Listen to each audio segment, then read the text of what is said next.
Welcome back to the Deep Dive.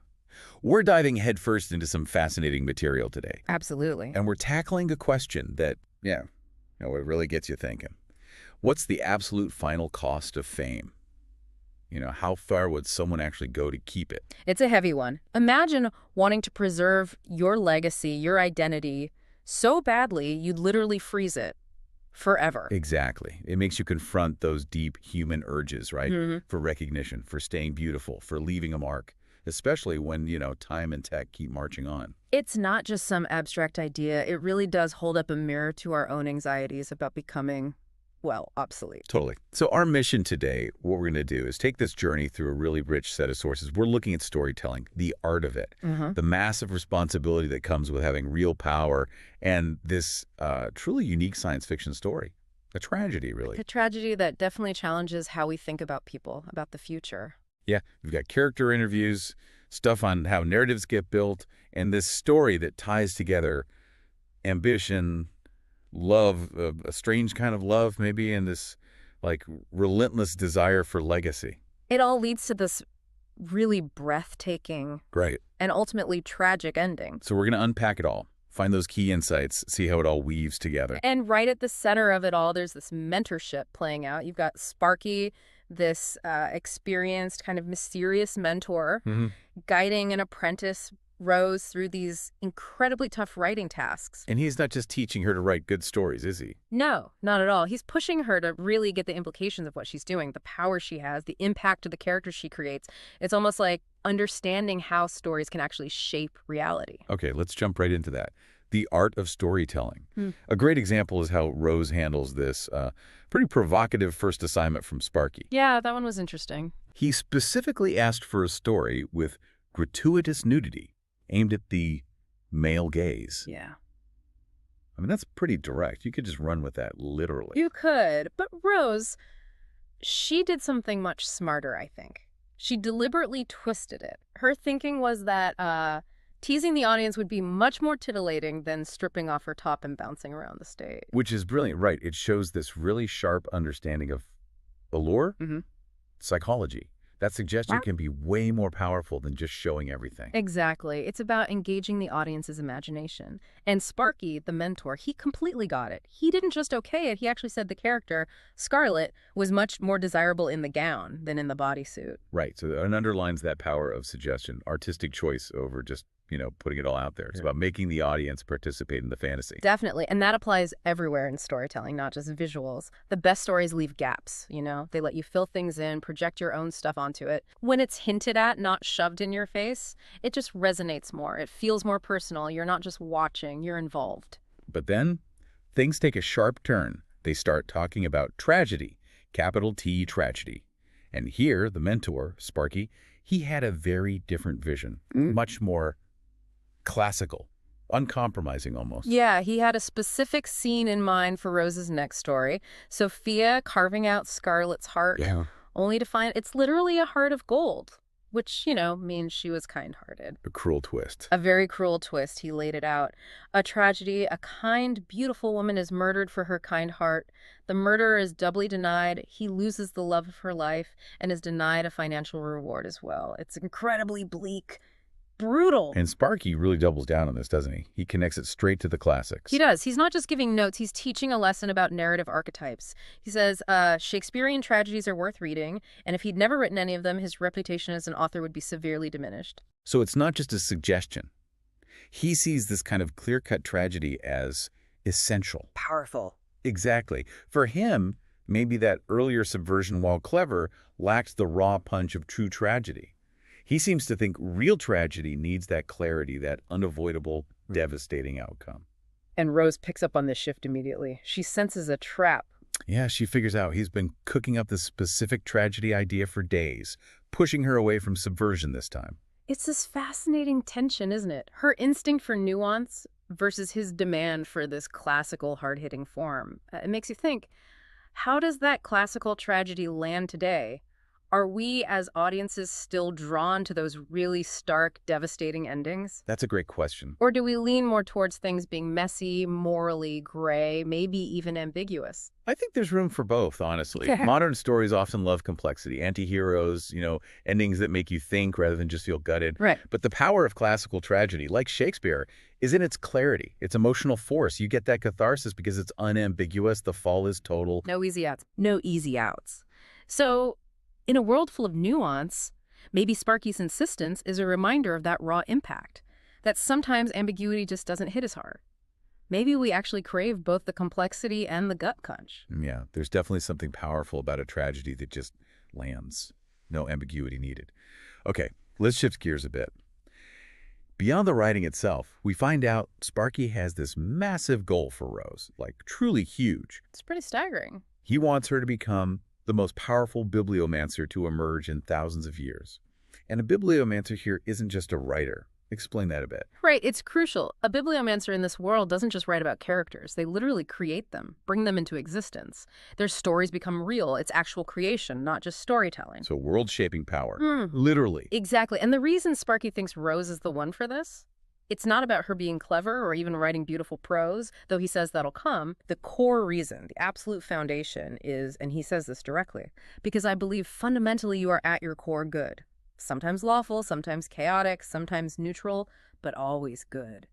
Goodness is your North Star. Goodness. As the requirement for ultimate power. Wow. It's a powerful concept, and he immediately contrasts it with the danger of an evil bibliomancer. Right, he paints a scary picture. A very scary picture. An evil bibliomancer would be the ultimate evil, but the strongest bibliomancer, who happens to be evil, would be many, many magnitudes worse. It hammers home the moral weight. It's not just can you create, but should you, and why? It really highlights the stakes. An evil bibliomancer could literally twist reality, write horrors into being. The potential for catastrophe is almost unimaginable. And it makes you think about our own world, doesn't it? With AI getting so powerful. Definitely. Creating text, art, reasoning. Yeah. The potential for misuse, for manipulation, it's huge. This idea of goodness as a necessary foundation for creative power feels incredibly relevant right now. And how would that even work? Like a lawful good bibliomancer versus a chaotic good one. That's a great layer to it.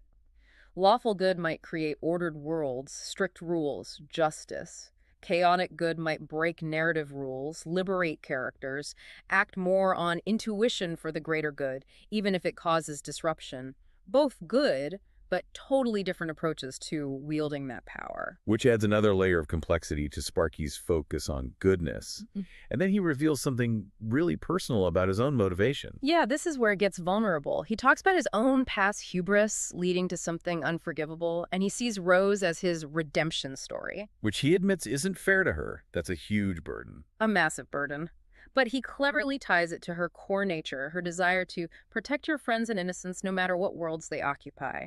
He tells her she can only do that if she's the strongest. It's manipulative, for sure, but maybe manipulation towards a good end, protecting the universe from the kind of mistake he made. It seems like it. It puts immense pressure on Rose, but it also taps right into her deepest drive, protecting others.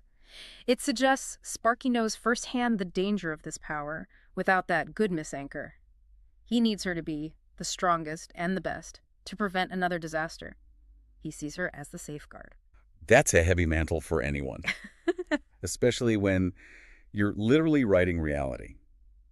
Okay, let's get into the characters Rose is creating for this tragedy. Starting with Sophia Gallo. Rose seems to really get her deep down. Yeah, she's dug deep. Sophia had a really rough start. Very hard life, poor, with parents that not only encouraged crime but demanded it. Wow. And out of that, she has one single driving goal. A mansion. That's it. Right. And she'll do whatever it takes to achieve that goal. But Rose doesn't see her as just evil. No, and that's what makes Sophia compelling. Rose says, I don't think she is an evil person, but she has only one goal. I'm not sure whether or not she'd kill to achieve it. That uncertainty, that moral gray area is key. She's shaped by desperation, not pure malice. The mansion isn't just a house. It's security, escape. Exactly. And Rose learned this when writing her first story. She tried giving Sophia autonomy, like a real person. But Sophia, because of her past, couldn't ever consider not taking the gold heart. It was so ingrained. Rose actually had to pivot, to cheat, and give her both the heart and the girl, Scarlet, because Sophia's drive was just too fundamental. So the character almost wrote herself in that moment. Pretty much. It shows Rose really understands her motivations at a core level. She says Sophia is such a morally complex character will work perfectly in our science fiction tragedy. Sophia's past forged this unbreakable will. She's a force. Okay, now Scarlet. Completely different background, but just as driven, it seems. Oh, yeah. Started as an assistant to entertainers, but quickly decided better to be an entertainer than an assistant, even if it required you to die. Whoa, even if it required you to die. That says a lot about her ambition. It really does. She's described as very free-spirited, will do whatever the role demands, all focused on becoming a star. But underneath that ambition, there's this deep insecurity, it's quite sad actually, very low self-esteem, stating her greatest talent is touching the tip of her nose with the tip of her tongue. seriously, that's what she thinks her best talent is. Yeah. And she even misreads a salacious compliment from her boyfriend about her tongue as actual praise for this talent. It shows this desperate need for validation and how easily she misinterprets it. Stardom isn't just fame for her, it's about feeling worthy. That's heartbreaking. And like Sophia, she's morally flexible. Definitely. Rose says she definitely isn't evil, but she'll do just about anything to be a star. In that first story, she didn't question her roles at all. No pushback. Zero. Her only complaint was maybe having to wear a bodysuit instead of the gown she loved, the one that left very little to the imagination.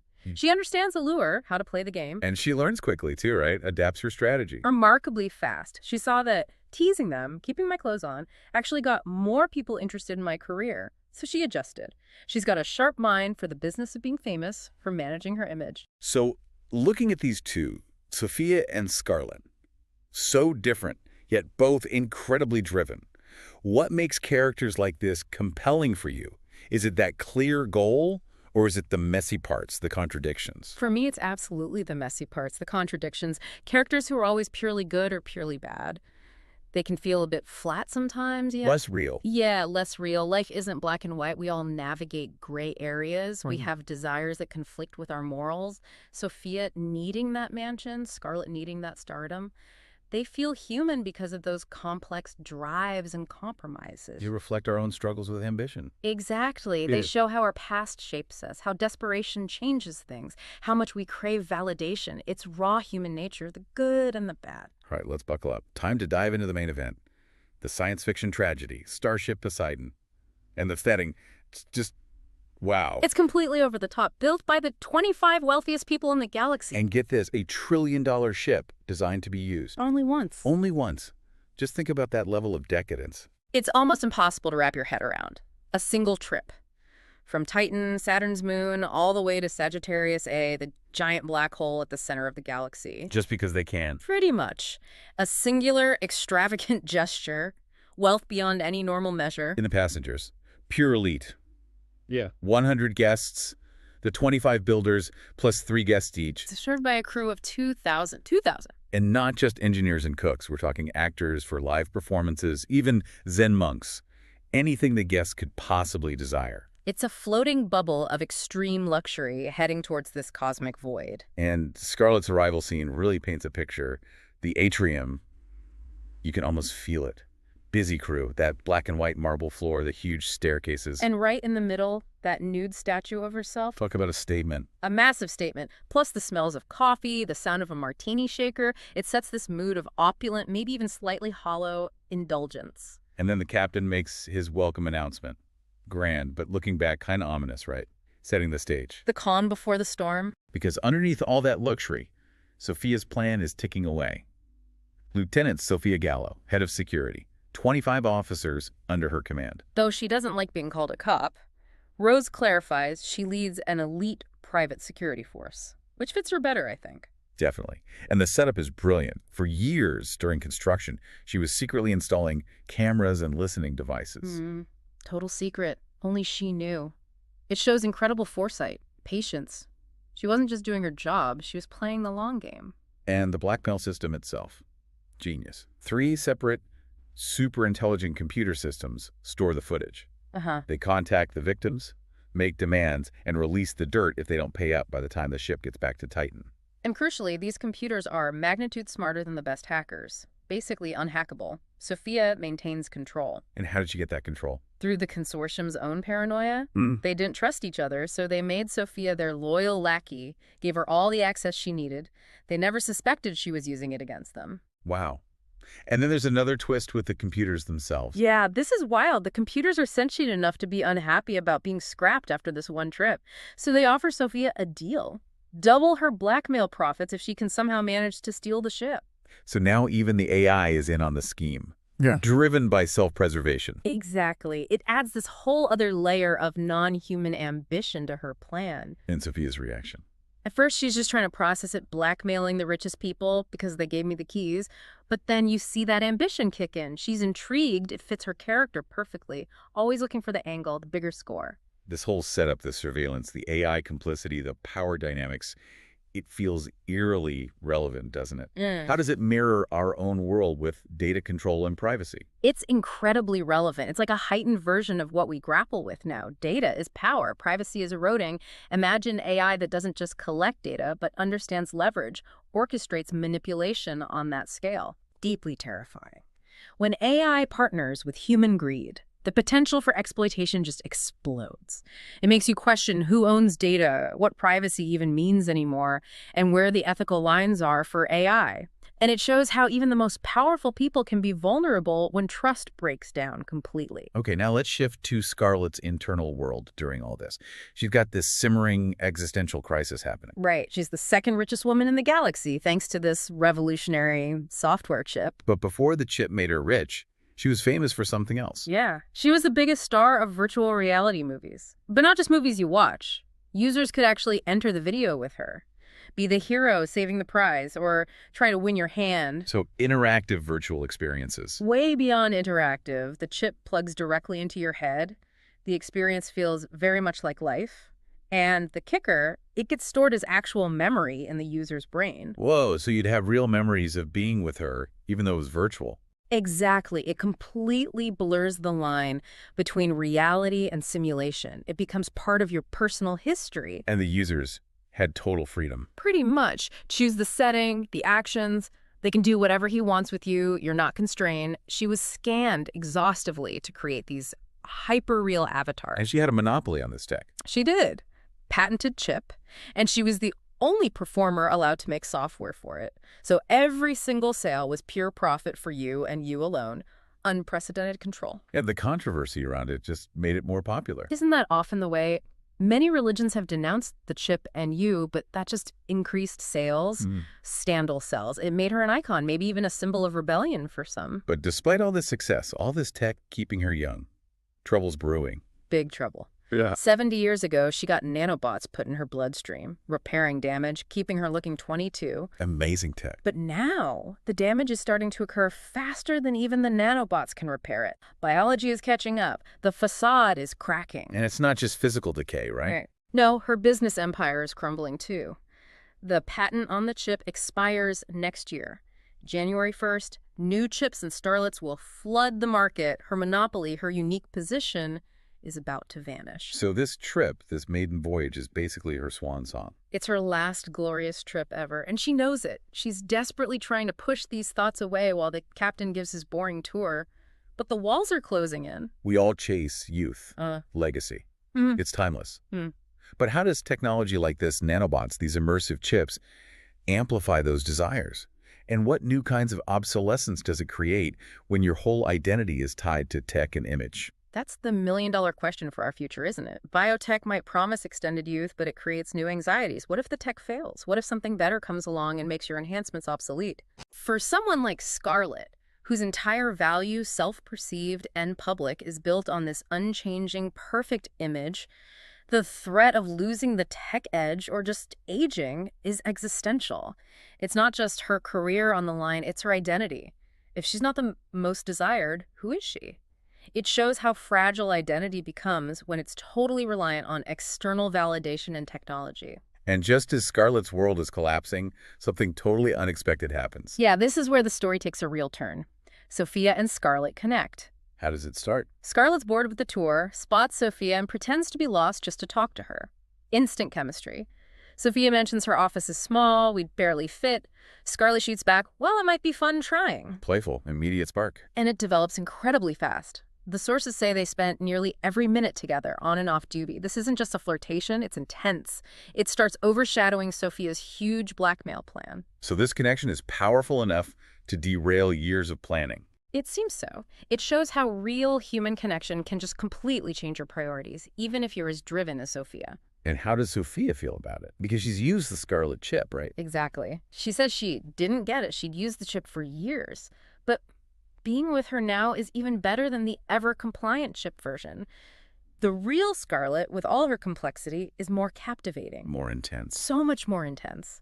Sophia finds herself thinking nothing else mattered than keeping Scarlet happy and seeing that smile. Her focus shifts completely. Her staff even start knocking before entering her office. Her priorities have fundamentally changed. Wow. So does genuine connection change who you are at your core? Even someone like Sophia, whose whole life was about getting that mansion. It really seems to in this case. Her North Star, that mansion, is suddenly competing with or maybe even replaced by Scarlett's happiness. It's a huge transformation. Love, or something like it, is rewriting her fundamental motivations. But while this intense bond is forming, Scarlett's personal crisis hits its peak. Yeah, the bad news just keeps coming. Loses a lawsuit. The chip patent is definitely going public domain. The nanobots are failing faster. Her advisor tells her to sell everything now. It's total collapse. And in the middle of all this, She receives a plan, something she'd asked for earlier. A final, desperate option. The stage is set. Personal desperation meets cosmic grandeur. the convergence is overwhelming. Financial ruin, loss of status, physical decline, all at once. Yeah. That plan sounds really ominous. It does. It feels like she sees no other way out. She's lost everything that defined her. It's a moment of absolute vulnerability, pushing her towards something drastic. Okay, the climax. The starship Poseidon reaches its destination orbit around Sagittarius A. The supermassive black hole. The captain announces they'll have a view of the event horizon for 36 hours. The ultimate cosmic viewpoint for the ultimate personal act. The symbolism is heavy. The event horizon's the point of no return. Exactly. A perfect, terrifying metaphor for the choice Scarlet is about to make. An irreversible boundary. So Scarlet skips dinner, goes to the bridge, Yeah. and asks Sophia. Please clear the bridge. Just like that. And Sophia, completely devoted now, asks that crucial question. Are you sure this is what you want to do, Scarlet? And Sophia's internal monologue, or maybe her verbal response reflecting Scarlet's desire, is heartbreaking. Yes, of course, I'd do anything to make you happy, Scarlet, especially if it makes you happy forever. Sophia, the master planner, is now the facilitator of Scarlet's final wish. It's an incredible switch. Her loyalty is absolute. Yeah. But is it love? Or is it complicity in something self-destructive? That's the agonizing question, isn't it? It's profound devotion, definitely, but it's devotion enabling an act of erasure.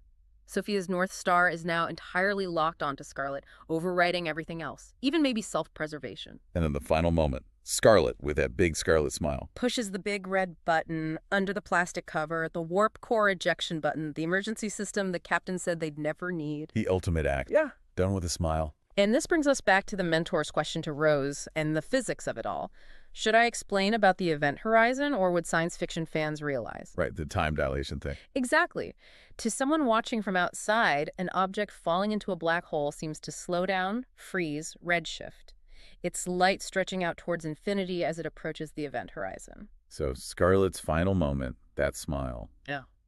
it would appear frozen, preserved forever for any observer. In a way, yes, preserved as an image, a perception fading into the infinite redshift, a spectacular permanent visual farewell. So what is this act really? Love, Yeah. self-preservation, something else. And what does it mean to choose that ending, that spectacular freeze frame, over just fading away? I think it's a complex mix. For Sophia, it feels like an act of ultimate love, fulfilling Scarlet's wish. For Scarlet, it's definitely self-preservation, but not of her life, of her image, her legacy. She escapes decay, irrelevance. Exactly. She avoids the slow decline, the loss of her status. Instead, she engineers this dramatic, iconic exit. Her image remains perfect, unforgettable. It's a tragic choice, absolutely, but it's also her taking final control over her own narrative. So the mentor's reaction to this ending, you're Machiavellian. Yeah. And Rose asks, what's that mean? Is that a good thing? You said tragedy doesn't get any more tragic than that does. So does it fulfill the mentor's demand for tragedy? Is it Scarlet's tragedy, Sophia's? Or maybe a tragedy of ambition itself. It absolutely delivers tragedy, but maybe not the simple kind Sparky initially envisioned. It's Scarlett's tragedy sacrificing life for image. It's Sophia's tragedy losing the one she devoted herself to. And yes, it's a tragedy of ambition pushed to the absolute limit. And Machiavellian. How does that fit? It fits because Scarlett, in her quest for perpetual image, manipulated everything, physics, technology, and crucially, Sophia's profound love to achieve her ultimate goal. It's self-interest, brilliantly disguised as a final grand gesture. She controlled her ending. She won't, in a very dark way. Which makes you question the preservation itself. Is her beauty really preserved?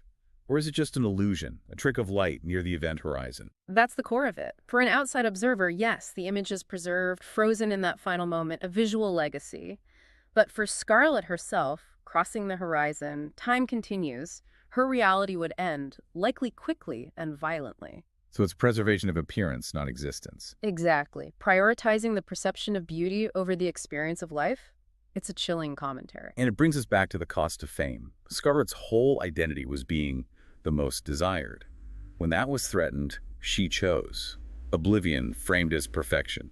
What does that say about the pressure of validation, the fear of being forgotten? It says that fear can be all-consuming. When your self-worth is entirely tied to external factors, youth, fame, desirability, losing them can feel worse than death. It drives people to extreme lengths to control their narrative, even if it means ending it on their own terms. Which leads to the last point. Choice versus inevitability. She chose this ending. Even facing collapse, she had agency. Is that empowering in a dark way?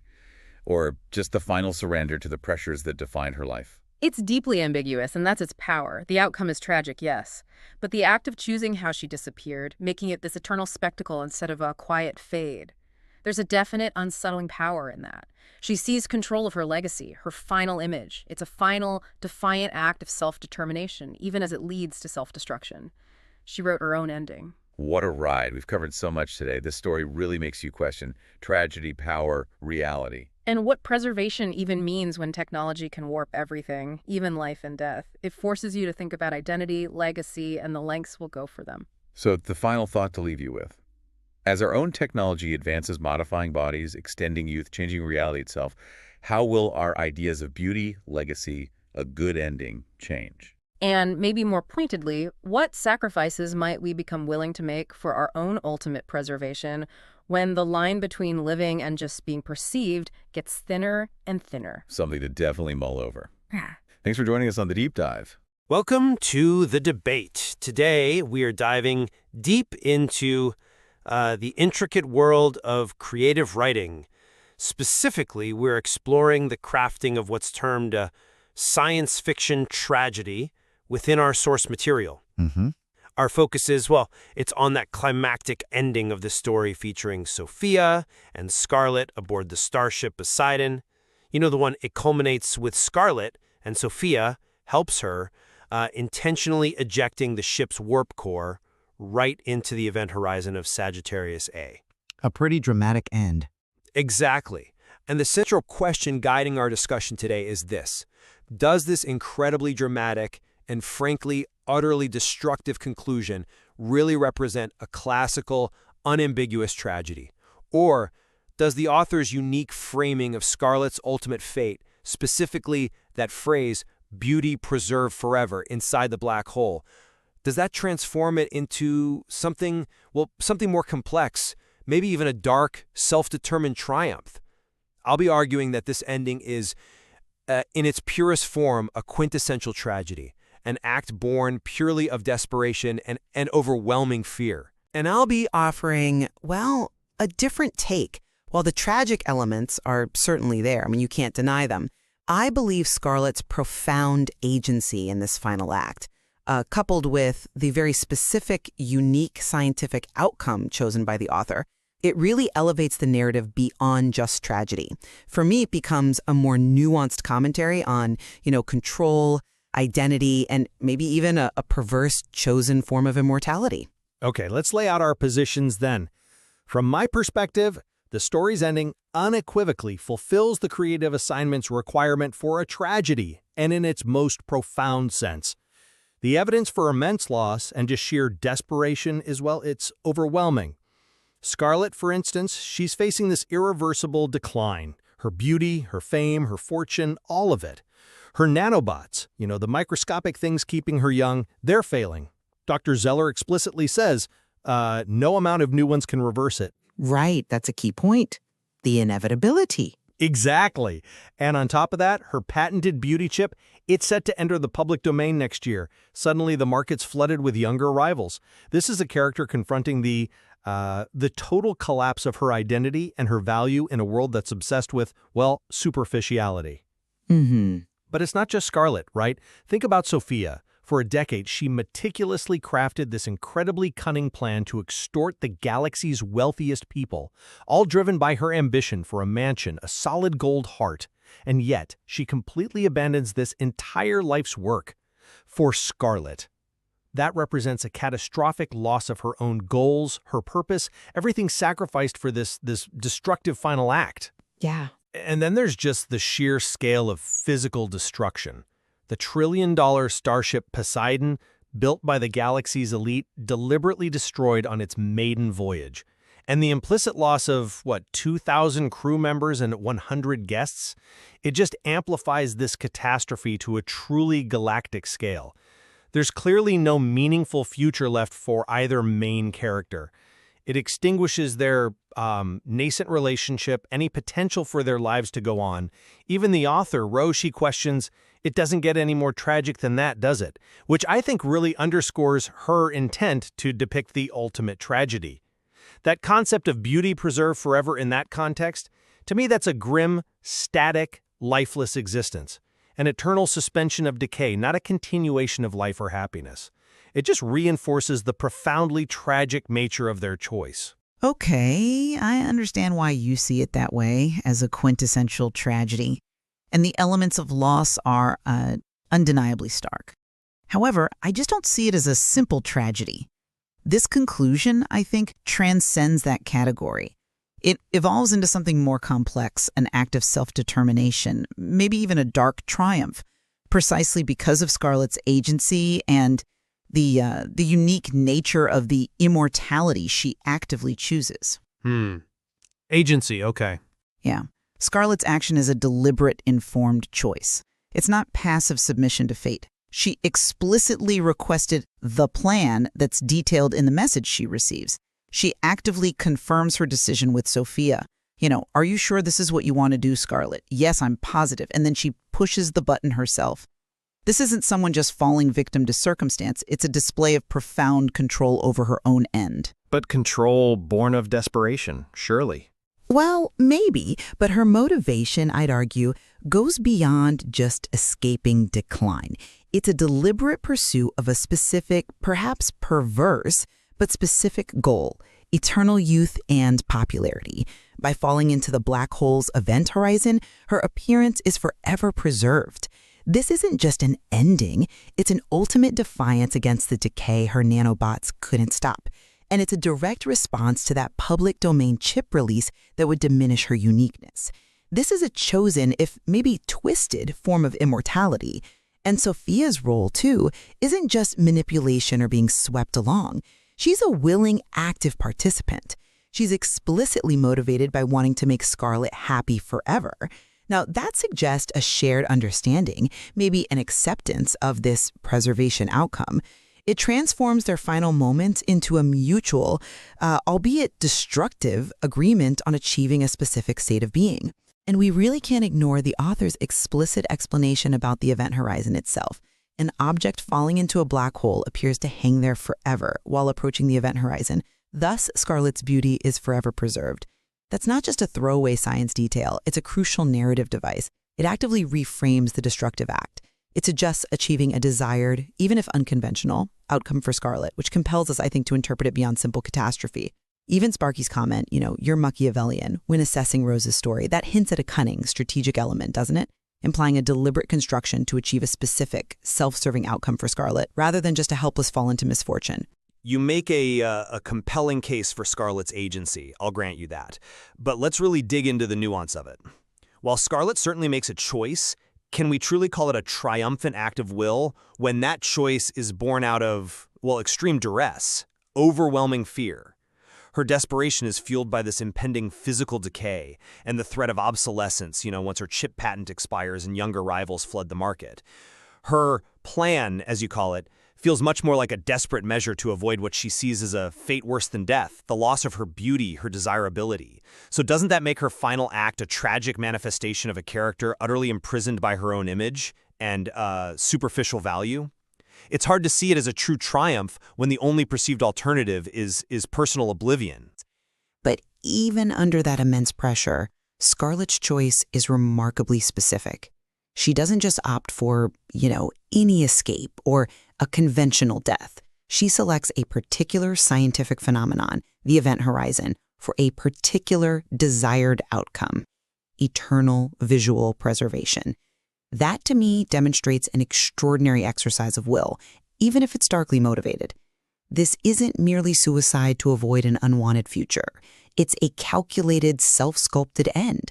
It actively rejects conventional demise in favor of this unique, chosen immortality. The fact that she asked for this plan, remember, suggests a really deep-seated desire to control her legacy, her image, not just surrender to despair. It feels like a final, powerful assertion of self against the inevitable. That's an interesting distinction, a self-sculpted end. Okay, but let's maybe shift focus a bit to Sophia. You mentioned her active role, but her abandonment of that incredibly elaborate, decade-long extortion scheme, all for Scarlett's happiness, that seems, to me at least, like a profound tragedy for Sophia herself. All that cunning intellect, all that ambition that defined her quest for wealth and power, the mansion, the gold heart, it's completely derailed. Derailed by an emotional attachment, an attachment that leads her to participate in this nihilistic act of mass destruction. Her desire to make Scarlett happy forever. Doesn't that strike you as a kind of deluded acceptance of a static, non-existent future? Doesn't it highlight her own tragic fall from a meticulously planned ascent to power and fortune? I respectfully disagree with the idea that Sophia is merely a victim here of her own delusion or attachment. Yes, she actively participates, but her question, "Are you sure?"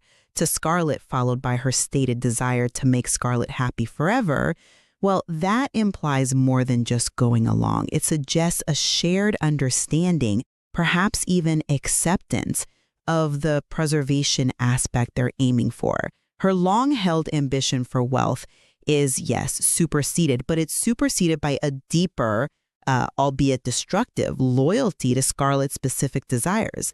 This isn't just a simple emotional surrender. It's a radical choice reflecting a unique, powerful bond. Sophia knowingly, willingly contributes to achieving Scarlett's twisted version of immortality. That makes her a willing partner in this specific outcome, I think, not simply a victim of a tragic delusion.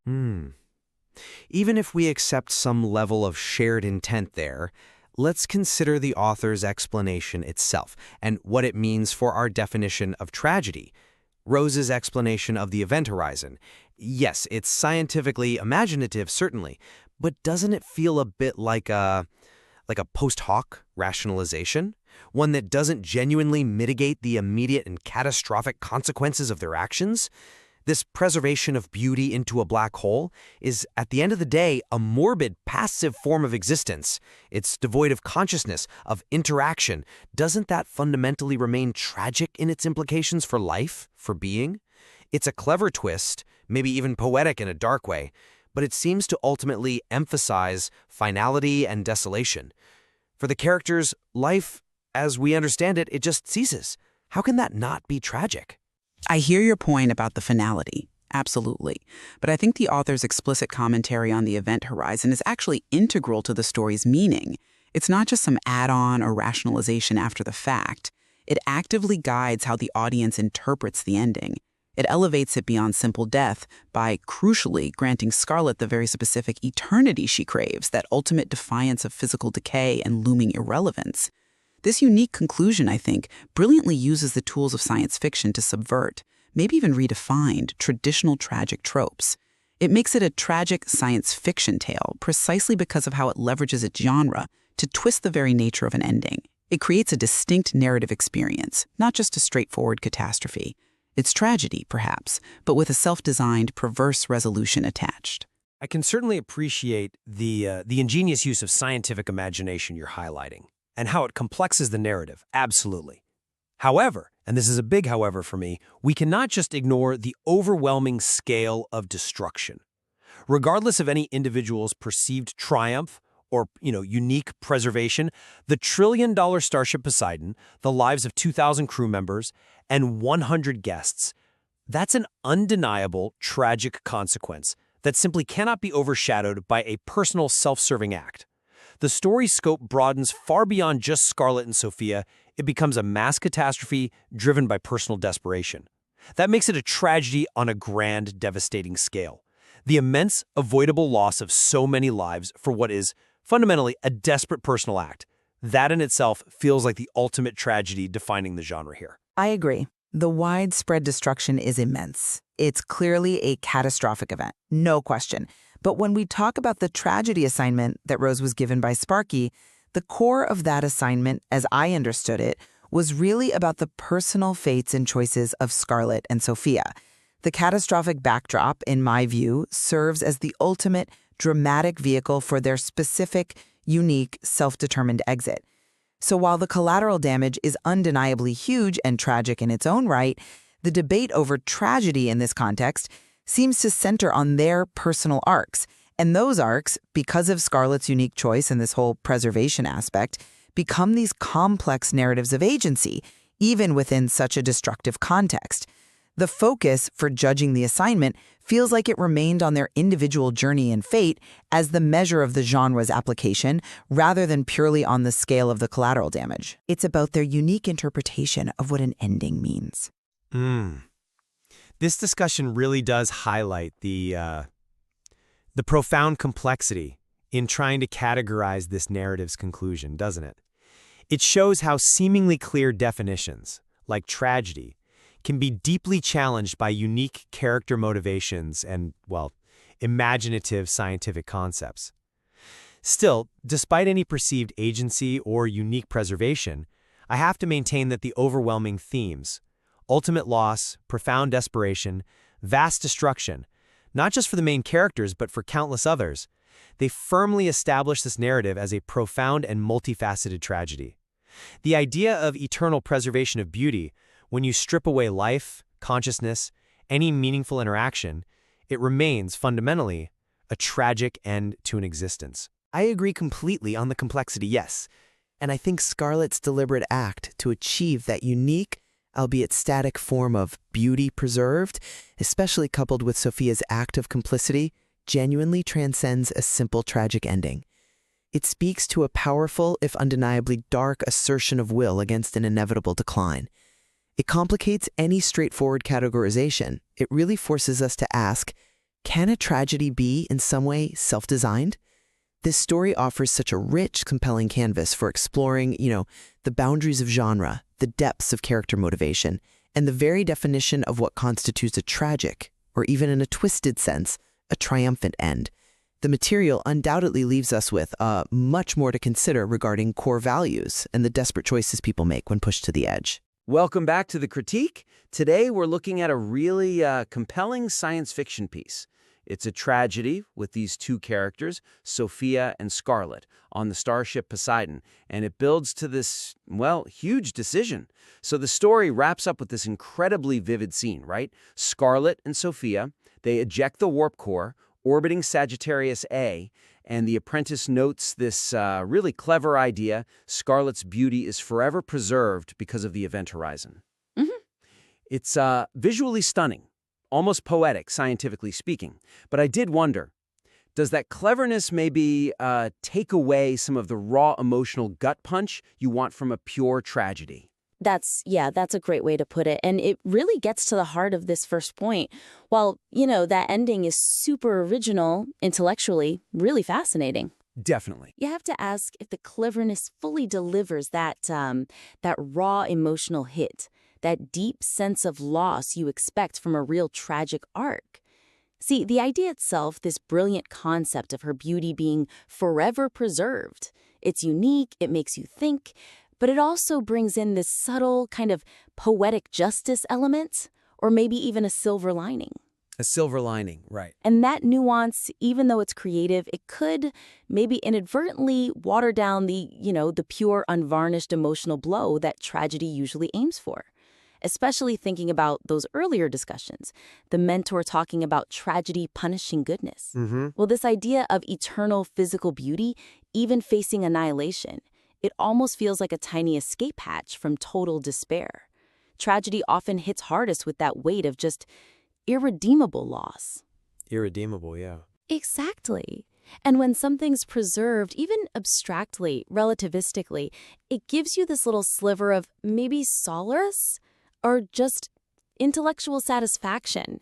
And that can kind of run counter to that gut-wrenching finality. The forever preserved bit might make the ending feel more interesting than truly devastating. Okay, so the intellectual coolness of the preservation idea might actually be fighting against the raw feeling of tragedy. That's it. Yeah, that's a really interesting tension.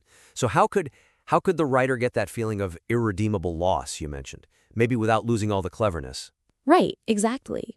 So the suggestion here is to maybe think about shifting the focus, move away from emphasizing the potential for preservation and really foreground the immediate, the irreversible, the stark consequences of what they did. Okay. Particularly how it hit Sophia directly. And, what's truly lost for both of them and the world they're leaving. To really make that tragic punch land, the story could lean much more into the emptiness, the absolute finality of their choice. So less about the physics and more about the feeling after. Precisely. It's not just the event, it's the feeling of that event. What does it mean for their connection, their future, their identities to just be wiped out? The emphasis should probably be on the absence that follows, not this weird kind of presence. Okay, so concrete examples. How might that look? Well, for instance, one way is to really explore that immediate, chilling finality. The loss of potential, not just Scarlett's life, but their bond, right? Their shared ambitions, all gone. Right. Think about Sophia's point of view right in that moment. The flash, the jolt, and then just silence, crushing silence, amplified by realizing the person who changed her life, who she gave everything up for, is just gone. Yeah. Her whole plan, the blackmail, the mansion she wanted, it could all suddenly feel completely hollow without Scarlett. The forever preserved thing could be like an interesting footnote for the apprentice later, sure. But Sophia's experience, that should be pure, unfiltered grief. The bitter cost of a sacrifice that leaves her totally alone. I really like focusing on Sophia's immediate reaction, grounding the cosmic scale in something so personal. It does, doesn't it? Or another angle could be zeroing in on that visceral reaction just after the button push. Maybe Sophia has this sudden, overwhelming realization her ambition means nothing now. Or just this horrifying understanding of the true, unfixable cost. Imagine her mind isn't on physics, but just the echo of Scarlett's laugh or her touch, violently gone. That happiness forever, she promised Scarlett, it could suddenly feel like this awful, chilling irony. Eternal stasis for Scarlett, maybe for Sophia, an eternity of just regret, solitude. Oof. Yeah. That really shifts the weight onto the living experience of loss. Or, and this is a bit darker maybe, you could frame the preservation less romantically, more like a grotesque, static monument to a life that just blinked out, highlighting the ultimate futility of it all, not lasting beauty. So the black hole becomes like a tombstone. Kind of, yeah, a cosmic tombstone. An endless, silent reminder of a life that was, but isn't anymore. The preserved beauty, then, isn't a silver lining. It's more about the universe's cold indifference. It emphasizes how fleeting their struggles were, reducing this grand act to just a blip, frozen but ultimately meaningless in its stillness. Just a few ideas, of course. That discussion of the ending's impact really flows into the next point, which is about how the story gets there. You've set up these characters so well. Sophia with her complex blackmail plan, her moral ambiguity. Right. And Scarlet dealing with fading fame, the expiring patent. And then their romance happens pretty fast, leading to that final act. It's a compelling setup. It is, absolutely. The story lays down really compelling motivations. The setting is intricate. But maybe a more deliberate pacing throughout the whole thing could seriously boost the emotional intensity, the impact of that tragedy. Okay. You've got Sophia's decade-long scheme, Scarlett's ticking clock with her looks and patents, and then this quick spark between them. All great, complex foundations. Yeah, the foundations are solid. But the journey from those detailed setups to that final scene on the bridge, it feels a little, maybe compressed, like it speeds up quite a bit towards the end. Right. And that speed might mean missing chances to really dig into the rising emotional stakes, the internal turmoil for both Sophia and Scarlett, how their bond actually deepens enough to justify, well, that. That kind of ultimate sacrifice? Exactly. Their romance, while it feels passionate, develops quickly, almost like a plot mechanism to get them to the end. And the jump from these individuals with their own strong drives to this pair willing to sacrifice absolutely everything together, it feels like a bit of a leap the reader has to make pretty fast. Mm-hmm. That huge emotional weight of such a final decision, it kind of needs a longer runway, doesn't it? A more gradual buildup of them being vulnerable together, testing loyalties, becoming dependent on each other. Without that, the ending, even though it's dramatic, could risk feeling less earned. Less like the inevitable, devastating result of this unbreakable bond, and more like just where the plot had to go. That makes total sense. We get these rich backstories, but the jump to them sacrificing everything feels, a bit sudden. Like we see the setup, but maybe not enough of the emotional journey connecting the dots. So how do we give that journey the room it needs? Well, the suggestion is really to expand the narrative space. Dedicate more time, more scenes, to what's unfolding aboard the Poseidon, especially the relationship dynamics. Okay. Let things build more gradually. Let the tension simmer. Show them wrestling with their choices. Let their connection get forged under that pressure. The Poseidon itself is this great setting, luxurious but also confined, perfect for these internal dramas. Right, it's a pressure cooker. Exactly. By slowing it down a bit, the story can really capitalize on those great foundations you've already built. It makes the final tragedy hit harder because the reader has been right there, feeling the slow, inevitable turn towards that choice. So what might that look like? Specific scenes, maybe? Okay, yeah, concrete examples. You could add more specific scenes showing Sophia's internal struggle, her feelings for Scarlett growing, and maybe directly clashing with her 10-year blackmail plan. Okay, the conflict. Yeah. How does her good core, like the mentor said, wrestle with her, Machiavellian side and this new love? Imagine Sophia, maybe she's in her office looking at blackmail stuff, but her mind keeps going to Scarlett. Mm-hmm. Maybe she hesitates to use something against someone because Scarlett was nice to them. That creates a really tangible conflict between her life's goal and her feeling. Oh, that's good. Or she could have an internal monologue, really questioning if her goodness as her North Star can actually coexist with ruthlessly going after this mansion, now that there's someone more valuable in her life. That would really show the shift inside her, not just imply it. Showing her wrestling with her own code because of love? That adds so much depth. Yeah. Totally. And similarly, we need to show Scarlett's desperation more, not just state it. Her fading looks, the patent expiring, maybe add a scene where she tries some desperate last-ditch thing to save her career or image. Okay. That would really highlight her vulnerability, push her towards that final decision.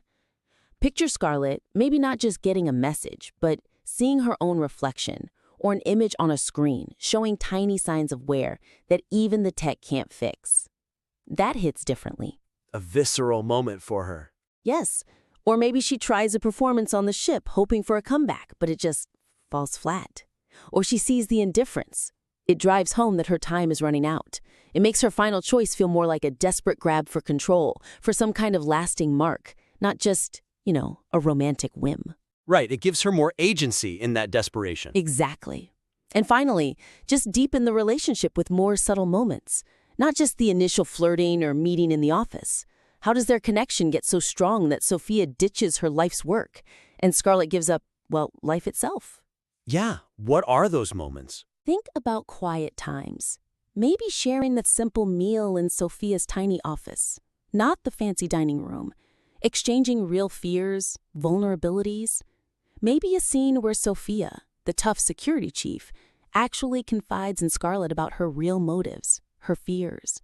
And Scarlet, in return, shares how heavy that impending irrelevance feels. Seeing behind the masks. Exactly. Those raw, intimate exchanges build the foundation for a love that feels powerful enough to justify that extreme ending. It makes their bond the real, undeniable engine driving the tragedy. Again, just throwing out some possibilities here. Those are really concrete, helpful suggestions for strengthening that emotional core. And speaking of core ideas, you also introduce the mentor's motivations, right? Training the apprentice to be this powerful, good bibliomancer against evil? Mm-hmm. Plus, Scarlet's chip tech letting people experience virtual reality as her, that's huge, profoundly impactful stuff. These elements add this really rich thematic layer underneath the main story. Yes, definitely. The material sets up these fascinating philosophical, ethical questions, and it seems like exploring how weaving those more explicitly into the main narrative could really amplify the tragedy's wider significance. Okay. Those discussions between the mentor and apprentice, they lay down this rich thematic groundwork, right? About good versus evil for a bibliomancer, the impact of Scarlet's tech on society, on identity, the cost of ambition. But the story itself, while it's sharply focused on Sophia and Scarlet's immediate situation, it doesn't quite fully weave those bigger questions into their internal struggles or into the ending itself.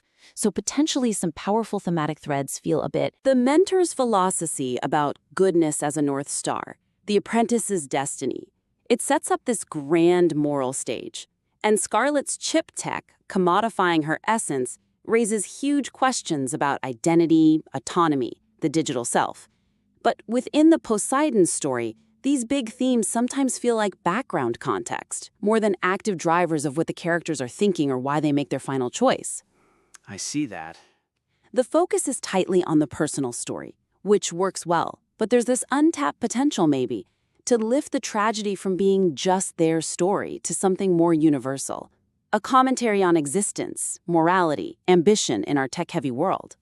I definitely agree. It feels like these huge, really thought-provoking ideas are bubbling just under the surface of the personal drama.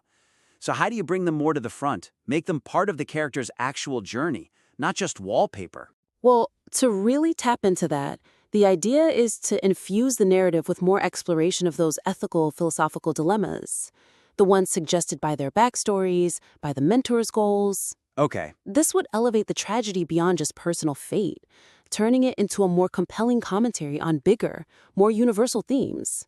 It means letting that philosophical weight actively shape their choices, their internal thoughts. So have them grapple with it directly. Exactly.